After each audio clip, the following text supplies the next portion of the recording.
Hey everybody, how's it going? Hope you're having a lovely day. So in today's video, I wanted to go over Eron Wolf's latest grant. If you want to watch an interview with Eron, you can watch it here. I'll link it down below. This is one that is really near and dear to my heart. So for those of you who haven't followed my channel regularly, I talk a lot about right to repair and the idea that you should be able to fix what you own. And if you can't fix what you own, it really does take away from the feeling that you own what you own. And if you've been following this channel for the past 2 years, you'll see that I've been just slowly documenting this process of us not being able to say that we own what we bought and paid for.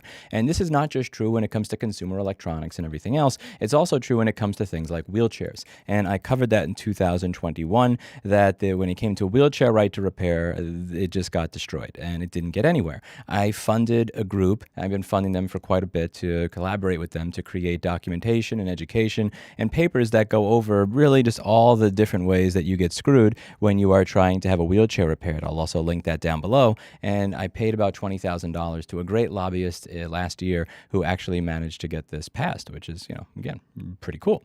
And this is the bill. Now, the problem is that at the end of the day, you're still dealing with manufacturer bullshit for the most part. And there's a gentleman that I've been speaking to on and off for the past 2 months that really wants to fix that wants to be a part of the change that he wants to see in the world. And his name is Thomas Queter at the Mobility Independence Foundation. What he wants to do is be able to make open source plans for wheelchairs and open source diagrams so that anybody can build them. And he also wants to facilitate the building of these wheelchairs for people who otherwise can't afford them. A lot of the wheelchairs that you see, again, if you just read through this document, if you read through all the stuff, you have reset buttons that break and people have to wait months to fix them, and they're trying to use a freaking screwdriver and a piece of tape to get it to work. You have like wheelchairs that you literally cannot get you over the door molding in a basic apartment that are considered okay. And the big problem with a lot of these wheelchairs is that they're not really manufactured, they're not really put together by the people that are going to use them every day. So what he wanted to do is put together a team of engineers that are not only expert engineers, but also wheelchair users every day in their regular lives to create open source wheelchairs so that if you wanted to fix your own thing, similar to what you can do with the Framework laptop, even which is not an open source laptop, you can just easily go on their website and buy all the parts that you need. And I think this is a really noble goal. So, Eron decided to give him $200,000. This was a really funny one because he reached out to me during a very difficult time in my life. So February and March were just like professionally, personally, everything, just a complete and utter mess. And I felt bad because all Thomas wanted was to get on my show and just be able to talk about what he's doing. And I kind of blew him off because I had a lot of stuff to do. And I said, listen, I'm sorry, man, I'm not going to have time to talk for a while. So I call him up at one point. I said, listen, man, I have some bad news for you, but some good as well. The bad news is just because of what's going on in my life right now, I don't have time to do a show with you. The good news is if you're a 501c3, I can get you $200,000. And, he was very, very disappointed. You could tell on the phone that what he really wanted was to be on my YouTube program. But he seemed to accept the runner-up. But now I'd like to give him the first place prize of the ability to talk to me. So with that, I will introduce Thomas Queter. And thank you so much for taking the time to watch this. His story is genuinely inspiring, and he's doing what he wants to do to be a part of the change in the world. And I'm pleasured, humbled, and honored to have him on. And I'm really glad that Mr. Eron Wolf over here decided to support him with a $200,000 grant. Would you like to introduce yourself to the audience and what you're doing with the Mobility Independence Foundation? Thank you for having me, Louis. I'm trying to solve a problem that I've lived for 37 years. I've been in a power wheelchair since I was 4 years old.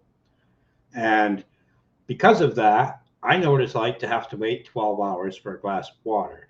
I know what it's like to sit still in a room for 5 years while you're trying to find a solution to repair or replace a wheelchair that's no longer available.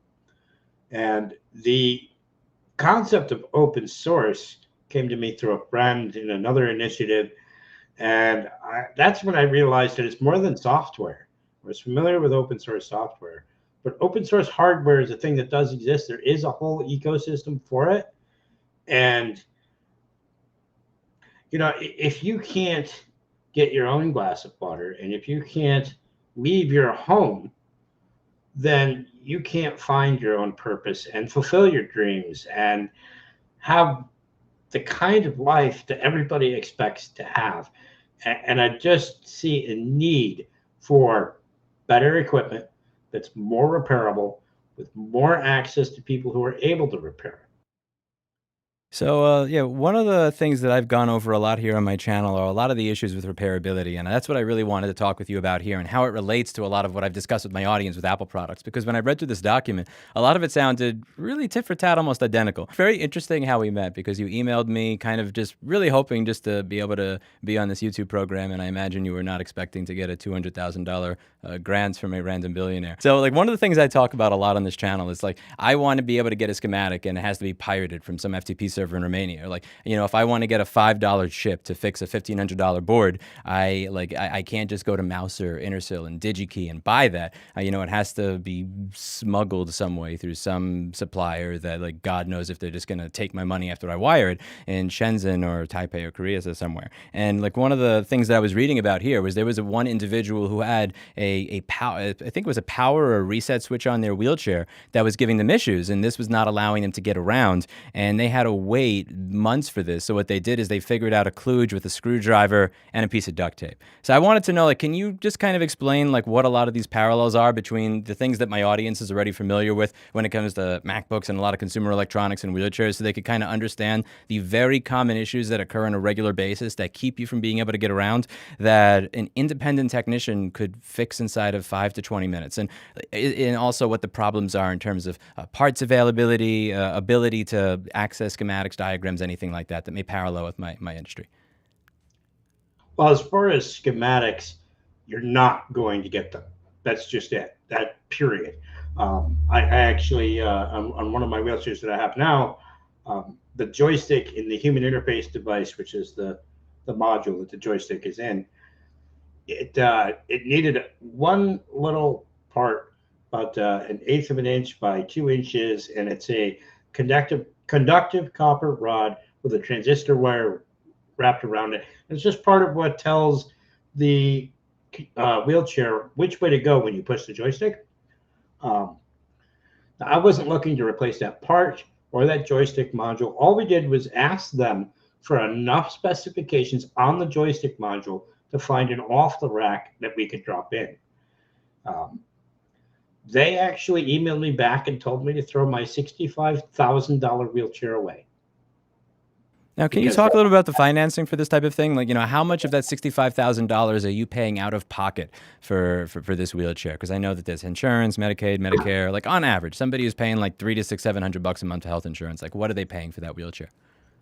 I have no idea. I am overinsured myself, where I was then. I had Medicaid, Medicare, and private insurance through a parent who worked for the state. And that was a pretty sweet deal. I've always been a lucky guy. But they don't have to cost $65,000. A lot of that number is the middleman companies, if you will. I can give you a good comparison. I needed a new seat cushion once. Very, very specific to me seat cushion. It had to be a flat rectangle, right? Super complicated. And you're supposed to use a specific kind of foam that's antimicrobial and a covering that sheds water and wicks vapor. That way you stay dry and you don't develop bed sores.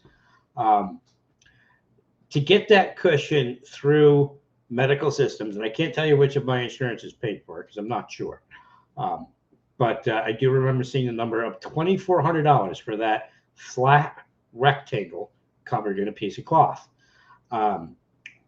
When I obviously needed a cushion and couldn't get it covered, I just tracked down the materials from the companies that manufactured them. The foam was actually listed for sale by the company as remnants, and the material made by Dartex, or I think they called it Dartex, was also a remnant. I got them on the phone and I talked them into sending me, because they do this in big rolls of certain lengths, and when they get to length, they chop it, and there's all these pieces left over. $30 for that cushion instead of $2,400. Okay, so like that's insane, and this is the type of stuff I really kind of want my audience to be able to understand. And I'm just kind of like, I had two questions for you there. Like, A, when it comes to the price of the wheelchair, when they say throw away a $65,000 wheelchair, does that mean you, the customer, are going to be spending $65K in a new one, or does that mean like your insurance deductible, you're going to pay like 5 or 10K? That on average, I know that it's like, you know, you can't give a very specific answer there. And B, when it comes to that seat cushion, like when it, or let's say when it comes to the joystick or any of these parts, like what would at least through the manufacturer, you have the option to pay $2,500 for a seat cushion, which, dear God, like smother me with a fucking cushion before I pay $2,500 for a freaking pillow. But when it comes to parts like a joystick, do you have the option to purchase that at all? Like, is it an insane price? Like, I'm paying $3,000 for a joystick, or are they just literally telling you there is no option to purchase this whatsoever? Suck it, buy a new wheelchair. Like, I'm just kind of curious. Like, when because I get that they're twisting your arm and screwing you, but I'm just kind of curious how hard they're screwing you. So, sort of. You can buy some of these parts off the rack, even on Amazon. You can get used ones on eBay, which I've done a lot because of the issues we're discussing. But I personally, I don't recommend it. Typically, what they're supplying, and I hate to come off like I hate the industry, but I kind of do. It's caused me hundreds of fractures over the years. You're buying that same piece of garbage. I mean, $300-400 for a new HID. Why do that? Why? It's like Sorry to interrupt, but what is an HID? I'm human acronym interface challenged. device. Yeah, Okay. human interface device. So that's the joystick? Buttons, speed controls. The joystick is actually its own module that fits into the HID. So that's like a sidewinder with like a couple of zeros added to the end. I guess. What's the sidewinder? Oh, it's a joystick from the 90s. I feel old now, but like they were like $20 at Radio. It was like you could buy the $15 Radio Shack joystick, or if like you were special, you could buy the $70 sidewinder. With that piece, so is what you're saying, and like tell me if I'm wrong here by all means, like that your only option is to hope and pray that somebody took a wheelchair that was broken, parted it out on eBay, without necessarily actually understanding which part of that wheelchair is why it failed, and buy it, pray that it works, and put it in yours. Like you can buy a used one, but you cannot go to the manufacturer and say, I want a new one of this part. So here's the thing. You can't really go to the manufacturer. There are resellers of new, say, HIDs for some lines of wheelchair. What they've done is they've discovered that there is a market out there for that because of how long it takes to get things through the system. I would still say they're not that cheap. I would still say that their designs are poor. And I would also say that the majority of people who need something like a power wheelchair don't have that money. I'm capped at $2,000 at any given time by the state because of my SSI. However, what I can do is figure out how to get the money and purchase it one way or another. And what that's doing is expecting someone who's dealing with potentially a severe health situation, right? They already have to monitor their medications, their treatments, their rehab. They have to live their daily lives with a severe disability. And now the system that's supposed to provide doesn't, and they have to try and do that too. That's maybe the image of putting more weight on somebody's shoulders as they're carrying a large stack of bricks on their back. It's insane. Okay, so I'm just trying to understand how the screw job goes. So it seems like this. So the parts are technically available if you're willing to wait an insane amount of time to go through health insurance, Medicare, Medicaid insurance provider. There are third parties that understands that process is miserable, because who the fuck wants to go 2 to 6 months without the ability to get around? So the third parties that know that are kind of like scalpers, and stop me when I'm wrong, that are like, they're selling you a concert ticket for $3,000 kind of thing. Is that approximately understanding the industry? I would actually say that it's more expensive when you go through the systems than when you go through, say, Amazon or eBay. It's not an issue of parts. Like for me, it's like if I want to buy a chip, like for certain chips, I literally can't buy it even if I want to pay. Like they just don't exist. So here the parts do exist. It's just you have to go through a Shawshank Redemption sewer of shit to get to them, kind of. So the HIDs are available for some models, not all. I did run into a situation where my drive motor quit, and that motor had a sticker on it And it said it was made in Watertown, New York, a couple hours north of me. And I found the company and I called them, and they stated, we're not allowed to sell you one because the manufacturer has the rights to the product. Yeah, this is what I ran into with the ISL 9240 chip. This is a chip that controls the charger. So like you plug your charger in because your computer's dead. It charges the battery, it turns on, yay, you're excited. That chip is like $5 to $15. They probably cost 20 cents to produce in mass. I can't, when I went to, I think it was Renaissance, or Rochester, I forget. I have a screenshot of this from 5 years ago in one of my videos. When I went to a vendor to say, like, I want to buy 10,000 of this chip, they said I have to be essentially on a certain vendor's list. Like Apple is not going to allow me to purchase that chip from them. So the chip exists, it's available, but I cannot buy it from them. And then what the customer has to have is a board replaced that costs, like $1,000. And like technically, if I wanted to, I could buy an iPhone XR charging case for $130. I could rip it apart. I could grab this BGA chip. I can reball it and put it on there. But obviously, the difference in both the cost and the labor time to do that repair, and not even mention the e-waste of throwing away a good battery every single time, is considerable. It adds to the cost of the repair. It makes it more complex, takes more time, costs you more money. So like from what I'm hearing from you, and correct me if I'm wrong, is that sometimes the parts are available, sometimes they're not. And when they are available, you're either A, paying a ton of money, or B, paying a ton of time, or C, paying a ton of both. And there's one more hitch. If you received your wheelchair through Medicaid, Medicare, or private insurance, and you buy your own HID off of eBay or Amazon, brand new even, and put it on yourself, if they know that, they're going to void that warranty and refuse to repair it.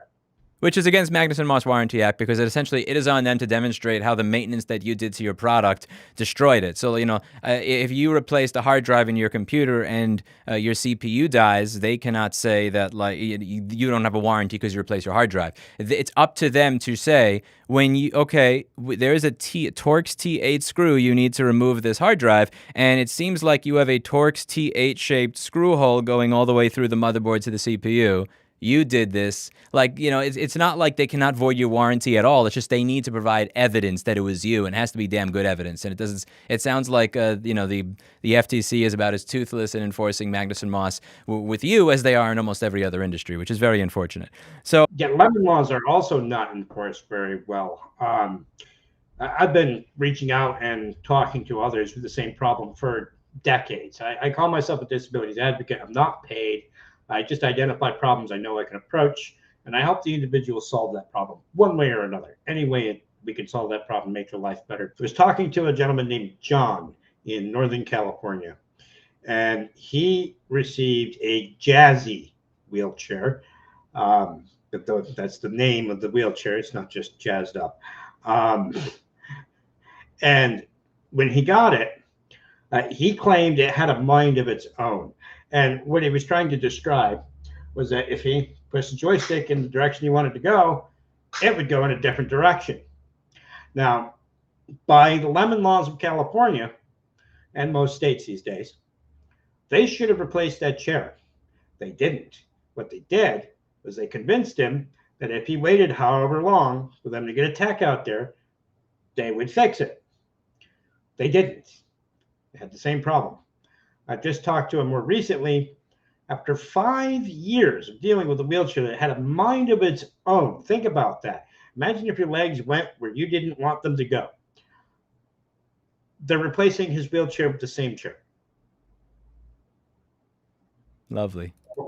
That's disgusting. Okay, so one of the things, before I get on to what you're doing, what your solutions to this problem are, I really want to make sure I completely understand the problem and whether this bill actually did anything. So in my industry, my issue is that the parts are not available at all, like nothing. So for the parts that I talk about that I want, I can't buy, the only way that you're getting that part is you're going to Apple, you are spending $3,000 on a computer, and you are taking it off of that one, which obviously completely destroys the economic viability of repair and also creates more e-waste, because to fix your device, I am destroying another, which is just fundamentally wasteful. Unless I wait for somebody to sell a broken one on eBay, that's $600 to $800 that is broken. Other than that, which is, again, if you're trying to do mass repairs in and out, it's not doable. So this bill says the bill requires a manufacturer to provide parts, embedded software, firmware, tools, and documentation documentation and to independent repair providers. It seems like they are providing these things. It's just they're providing them in a manner that is miserable. So, like, my understanding of it was like with that power button case where that person was using duct tape and a screwdriver to fix it,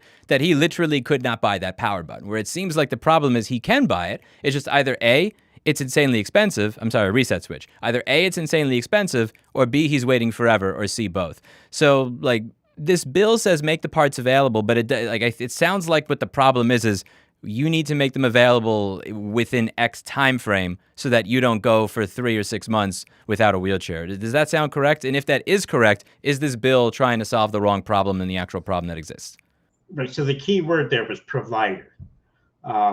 After 2008, the number of actual companies that were providers dwindled. I think it was by 75%. The number of manufacturers out there are less because they eat each other up. Sunrise Medical is an umbrella corporation that owns a lot of these wheelchair companies.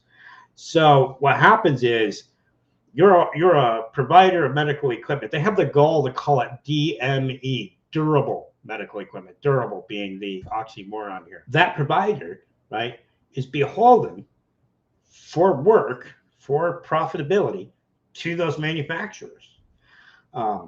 They're still working in a system that is disgustingly bloated. Nobody's getting repair times in any kind of a quick manner. I know someone in a manual wheelchair in North Carolina. I believe his name is Charles Hall. And when he needs a front wheel replaced, he has to wait if he uses his health insurance. But he can buy one on Amazon and put it on himself. And the purveying message to people in this situation is that you can't do it yourself. You shouldn't do it yourself. You're the one that's disabled. Why should you have to do that? You should just wait in the corner. And I'm not a wait in the corner kind of guy, and a lot of us aren't, by the way.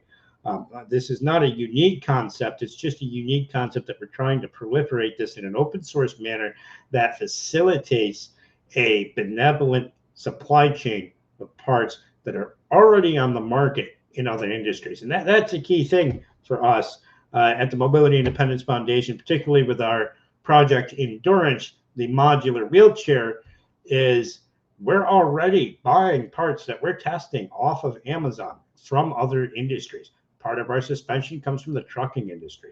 Our batteries come from the prepper and camping industry. You can get steel and aluminum anywhere. It's not like you don't have to go to a wheelchair company to build a wheelchair. You just have to know what you need and how to do it. And that's our goal. We want to provide designs with a benevolent supply chain similar to another nonprofit that does this for medications and hospital equipment. And that's where, as a nonprofit, we approach. Firestone makes the airbag suspension that we're going after. We approach Firestone. We say, hey, we've got this project for wheelchairs that can deliver faster, better equipment that breaks down less often. And we want to use your part. And they can say, let's take a picture and write it off our taxes. That works for medications, hospital equipment through direct relief. And we think that can work for wheelchairs and parts, not just wheelchairs. So wheelchair is just our first goal. The other issues that we're approaching is safety. And let's remember that wheelchairs for safety are regulated by the same entity that tells us Pop-Tarts are a healthy part of breakfast and an avocado will kill you. Thank the FDA, whom I have circumvented to stay alive more than once in my life. The thing is, I can talk about these problems all day, and I can ask questions about them all day from my own ignorant standpoint. But what I really want to understand is, like, what is your foundation doing to solve these problems? And more importantly, how do you plan to solve these problems? So, number one, we're harvesting public domain IP from good equipment that's no longer made. That really makes things a lot easier. We don't have to reinvent every wheel, no pun intended. We utilize people with disabilities who have experience in wheelchairs and our engineers. Our lead mechanical engineer is Devin Hamilton of rapadapt.com, and he specializes in um, repairing mobility equipment when nobody else will or can, or they don't want to wait. The things you were talking about earlier, that's what he does as a service. Um, he's a very, very intelligent guy. He's already patented 2 wheelchairs. Can't bring them to market though. Market capture, right? Well, what does that mean for people who don't understand that? So like he's made, but he can't bring them to market. Explain that. So he has the patents on 2 different wheelchairs, but the other companies are so big and so powerful and so um, forceful, particularly with marketing. They can't stand the marketing around wheelchairs in particular. Myself, um, he can't get his designs purchased by another company because they've already got something under patent and in manufacture, and he can't get them to the point where he can manufacture them and produce them because the big guys regulate you out of the business. When you say regulate out of the business, do you mean that there are certain elements that have to be included in a wheelchair in order for you to be able to sell it, and they'll constantly change that shit so that smaller companies are not really able to get around it? And if, more importantly, if that is the case, because I see you nodding your head, which means I could continue my run-on sets to the second question, is how would you get around that yourself? If these people are making these wheelchairs and they can't get them to market, what is going to allow you? What are you going to be doing differently? And when you're like creating these wheelchair designs so that they can be released and publicly sold and be legal? Well, first of all, we're going to blow those safety standards out of the water. I don't think a safety standard that dictates that a wheelchair has to have a seatbelt that breaks whenever you lean forward is all that safe. Um, and I don't think that allowing the instances of wheelchairs driving themselves, which has happened to me 3 times with 3 wheelchairs, Sounds like my e-bike. is really a decent bar for safety. And I don't think that wheels falling off of wheelchairs after 3 months old also happened to me is a good bar for safety. What we intend to do is network with community entities that already exist. That's nonprofits that are already repairing wheelchairs, and they're usually repairing those same wheelchairs over and over and over again. Um, mutual aid entities of all kinds. Your church can do it. College campuses. We are working with the Rochester Institute of Technology right now to fund a semester of their support with our endurance project. And we intend to grow that relationship. We have a board member in Arizona who wants to work with those universities who are pretty solid on inclusion.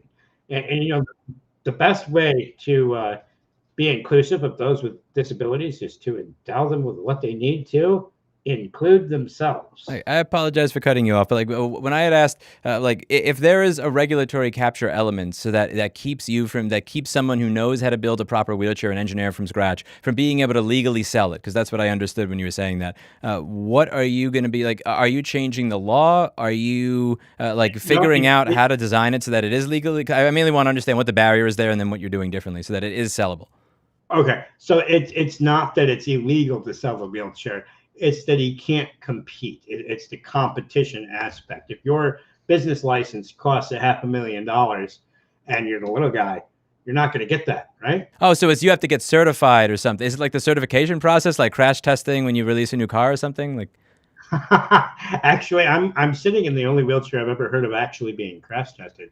I'm just trying to understand what it is that, like, what's the market barrier? What's the very specific market barrier, if you could explain it in like one sentence, that keeps that dude from being able to sell his wheelchair to the public? I'm not entirely sure. I just know that he's been trying for years. Um, I do know that in almost any business setting, competing with the big guys is the hard part. Getting that foothold and getting your product known is the hard part. In terms of what, there's also a lot of marketing that's a problem.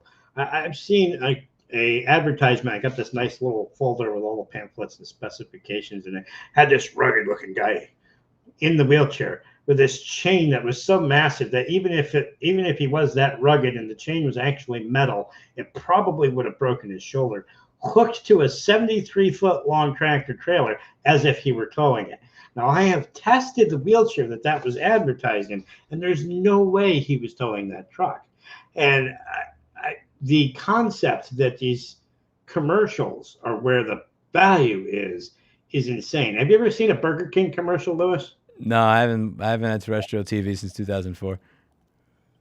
Well, you got me I'm a beat. shut-in. We kicked ours in 2007. So in the 90s, I was a 90s TV kid because my wheelchair was broken down. You would see this commercial with this big, beautiful burger on it. Right? It was juicy and the vegetables had color. And when you got to the drive-through, that's not what you got. They're showing you something that you're not going to get. And the other aspect here is something that actually Devin put very well. Engineers don't think about maintenance and repair when it comes to wheelchairs.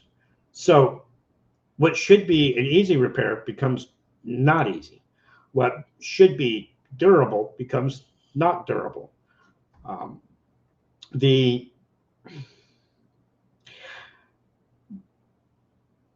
The greatest misnomer in this industry is that, oh, you get a wheelchair, life is perfect now. Go forth and climb mountains. And the fact is that that's not what's going to happen. What's likely going to happen is you're not going to leave your house much because it's not going to be comfortable. You're not going to leave your house much because it can't go very far or very well or through much of a terrain. When I applied for a wheelchair the last time to the systems, I was actually told that being able to get over the threshold of my door to leave the house was not an adequate justification for a better wheelchair. So in terms of the market, I mean, they're selling all kinds of things, right? And most of it comes down to what can you get covered by insurance? And that's the problem that we're really solving here. Are you solving that by making wheelchairs that are covered by insurance? Or are you solving this by creating wheelchairs that are cheap enough that you don't have to give a shit about going through insurance because instead of it being $65,000, it's like $4,000? Like, what way are you solving that problem? Neither. A benevolent supply chain. We want to fundraise for the parts. We want to request those parts from the manufacturers that already exist and are paying taxes. Corporations, they look for these tax write-offs and they look for these PR stunts. And I'm perfectly willing to take advantage of that. So the greater concept is you will not pay for that wheelchair. People who care about whether or not you can get out of your house will voluntarily pay for that wheelchair. Now, is that wheelchair that these other people are paying for, is that fundamentally cheaper as a result of being an open source design that you create? Or is this a wheelchair that is still going to cost as much as that one? It's just you're getting rich people to fund it, just so I understand the path there. Closer to the latter. We don't know the actual cost when we're done, and I don't care if it costs twice as much. What I care about is its value, right? Dollar for value is something we need to think about more. If you buy a dozen eggs for $1 and you buy a single egg for 10 cents, that single egg actually costs more, and 12, technically costs less. So building a supply chain that can handle that model will work. Help me understand what it is that makes a wheelchair cost more than a used Corvette, because that's the part that I think a lot of my audience are probably like, what the actual... Yeah, it is. I don't know, 5 or 6 or 7 years ago, I looked it up and there was like 10 new cars you could buy for the price of a wheelchair, about $19,000 in New York right now. Yeah, like what I'm seeing is like a motor that's less powerful than what's on my bike, a Sidewinder joystick, a chair, and a seatbelt. And it's like, how does like a 2015 Corvette cost less than that? It's just the part that's absolutely blowing my mind. So like I could understand with large companies that maybe they have some sort of deal where in exchange, that's kind of what I was trying to get at before when you said this other company couldn't sell because of like the system or large companies putting barriers. I really wanted to understand what that was. And like if there was some sort of regulatory capture nonsense where you need to have these millions of things in order to sell it, or you need to like, these are our patents, you have to pay us royalties, I would understand that. But it's very difficult for me to understand how an open source one of these things, like what goes into it that I'm ignorant of as a MacBook repairman with a room temperature IQ that causes this to cost that much money. In the open source form, it won't cost that much money. And that's largely because you're not competing with the insured market. What is a forced market, Lewis? I mean, the insurance companies are required to pay for things, and so the companies that make the things that the insurance companies are required to pay for, Jack, we see this with the EpiPen, right? Um, then it's the uninsured that end up failing there, or the less insured end up failing there. And I don't want anybody to have to worry about whether or not they have a wheelchair. I mean, you also have to consider human value here. The product needs to hold its value. There's absolutely no reason why the wheelchair I'm sitting on shouldn't be a 30-year wheelchair. Most wheelchairs are required to be replaced at year 5. And so what do manufacturers make? Wheelchairs that don't last more than 5 years, because then the insurance company has to pay for another one. Okay. Now, explain to me the specific process by which you're going to go about creating these open source designs, how these open source designs are going to get distributed, and most importantly of all, what is the process between you starting what you're doing and like me, if I fall off my e-bike, being able to have an open source wheelchair? Like, you just kind of spell it and assume that I'm an idiot as you're spelling this out, because it would be a correct Okay. assumption. So first step is to create the design with access to the parts, right? And our parts are largely off the rack, right? That the design is open source, but the specific parts will be mostly readily available already, with the exception of the motor controller, the HID, and in one instance, the transmission. Yes, my wheelchair has a transmission, and we're going to put one in ours. How fast does it go? I'm sorry to cut you off there, but yeah, that's another pet peeve of mine. Most wheelchairs you get today will not go more than 5 miles an hour. And if you've ever been in a large parking lot when a teenager was driving through it, you understand why you need to go a little bit faster. okay, transmission to go over 5 miles. I'm not going to waste time on that in this interview. I'm just curious, but yeah, continue. My apologies for cutting you off there. That was rude. Sure. So, in terms of how Louis Rossman gets a wheelchair if he wants one, Louis, if you've got the money to buy the parts and the people to help you put it together, the design is there, the access to where to get the parts is there, and you can just go forth and do it. If you can't afford to do that, you can come to us and we will attempt to get you funded. There are many ways to get a person funded, although GoFundMe is not a good idea anymore after that 1099K thing. What you want to do is create access, right? So if we get, let's say we get 100 of every part donated to us in terms of tax write-offs, then we have 100 wheelchairs that we can give away, or 100 of those parts that we can give away.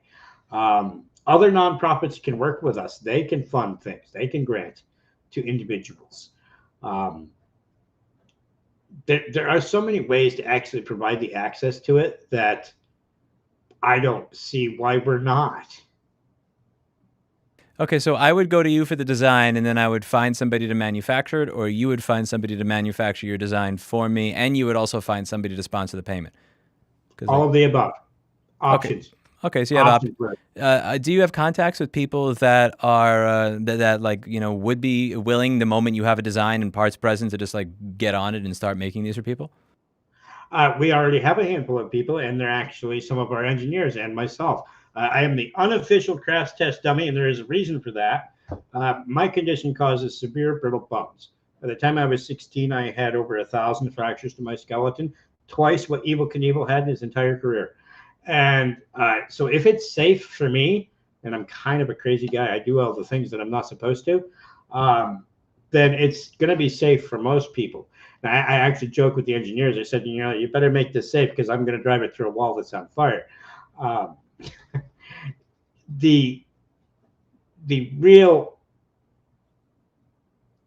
issues are not can we do this or how we do this. It's that we do this. Somebody has to choose to actually do this. And the unfortunate thing is that when it comes to most technology that falls under the category of durable medical equipment, they're made by people who aren't using that equipment. So it's We fundamentally out of touch. Like that's how you get to a point where you have a wheelchair that doesn't allow you to get out of your door because they've never measured it, because they never had to give a shit about it. Is that correct. okay? Is Um, and I'm, now one of the questions. Now I always like the one of the $1 million question here that I imagine a bunch of people are curious about. Like with a $200,000 grant to start this, like how does that kind of money get used, or what are your plans for it now that that's there? Because I imagine that that's slightly more useful than a YouTube show with me. Slightly. um, thank you for both, though. So we already have an engineer that's Devin at Rapidapt lined up, and we have a contract to build design and build 3 iterations of the chassis. That would be the frame, the transmission. One of them will not have a transmission, wheels, and suspension. From there, you can put almost any seating system that's already available, and I tend to have a few laying around on it for testing the chassis. We intend to work with RIT. We're waiting for their cost proposal for the project to build the seating system, which is very integral. The batteries are interesting. You can buy them anywhere on the internet. I actually upgraded the chair that I'm sitting into from lead acid batteries to lithium iron phosphate 4 batteries.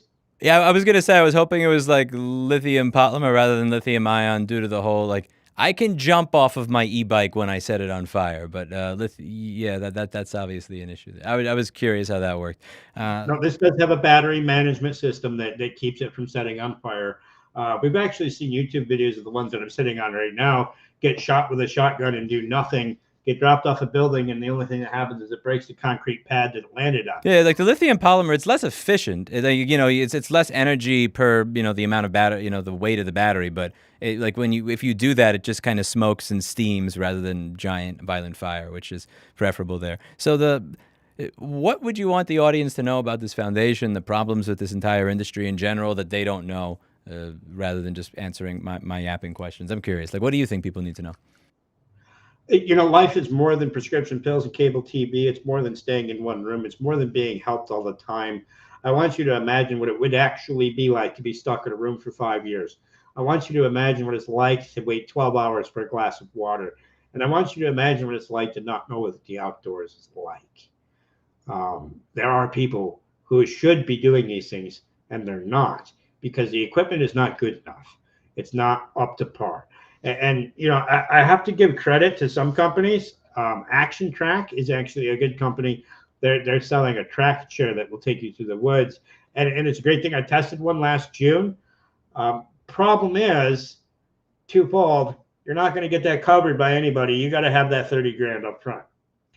And they are doing like payment plans and the like, and that's cool. But problem number 2, not going to be able to cook myself a meal in my kitchen. You should be able to have something to get you around your own home, to your toilet, to your stove, to your sink, and climb the hills up behind my house like I do. I believe that life is about growth and exploration and taking risks. If you're not doing that, your mind's not active. And if your mind's not active, why are we here? We're here to learn. We're here to experience.